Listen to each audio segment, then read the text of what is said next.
Welcome back ਚਾਚੇ ਦੇ ਰਾਤੀ 12 ਦਾ ਟਾਈਮ ਹੋ ਗਿਆ। ਰਿਆਜ਼ ਨੂੰ ਐਂਟਰੀ ਓਪਨ ਹੋ ਗਈ ਸਿੱਧੀ 18 ਤੇ 18 ਤੋਂ ਗੱਲ ਸਿੱਧਾ ਲੱਗੀਆਂ ਅਗਲੇ ਪਾਸੇ 8 ਤੋਂ ਕੀਤਾ ਜਨਾਬ ਲੈਫਟ ਨਾਲ ਹੀ 4 ਤੋਂ ਫਰੀ ਰਾਈਟ ਕਰ ਲਿਆ ਸਿੱਧੇ ਬਾਹਰ ਆ ਗਏ। ਅਗਲੇ ਪਾਸੇ ਨਾਸ਼ਤੇ ਵਾਸਤੇ ਖਲੋਤਿਆਂ ਦੇ ਗੱਡੀ ਟਾਇਰ ਵੀ ਖਾਣ ਲੱਗ ਪਈ। ਇਹ ਵੀ ਇਨਸ਼ਾਅੱਲਾ ਚੈੱਕ ਕਰਾਂਗੇ ਜਨਾਬ। ਵੇਖੋ ਲੋਡ ਦੀ सूरत हाल है, बोरा काम खराब ही पे करता है। पहली बार इस मत्ते ते खड़े हैं, होटल वेदे फिरदे अल्लाह करे लाभ जाए। अल्लाह कीता होटल गया लाभ, इत्थों नाश्ता किया तो बाद जनाब निकले हैं तो एक्ट्रेस वाला दा मैंने इश्तराक दिओ। मैं क्या इश्तराक तो है लेकिन गड्डी मेरी लोड है। वो वास्ते अस पठान का तरला किया, इश्तराक ला गड्डी स्टार्ट की नाल ही जनाब अदील तो तेल लैना जो तेल लिया। अगले पासे आया साडे टायर नूं पंगा पै गया, उत्तों शीशा डिग गया तो वह जनाब टायर नूं पंचर कर गया चंगा डूगा जा।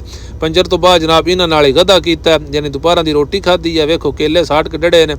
अगां जनाब नहा शा के निकले हाँ तो रियासत रन तेल देना आई, इन्हां मिले छिड़े हाँ तो इन्हां जनाब दिता तेल। तेल देने तो बाद अल्लाह तुहाडा भला करे राही पे हाँ तो जनाब उत्तों रात का टाइम हो गया तो नींदर बड़ी सख्त आ गई। हुण रुड़दे पे मत्ता नाखिया अल्लाह कीता नाखिया भी आ गया तो थल्ले लायक टायर शैर वेखे ने तो उस तो बाद छोड़ जनाब बैठते पे। अल्लाह हाफिज़, पाकिस्तान जिंदाबाद।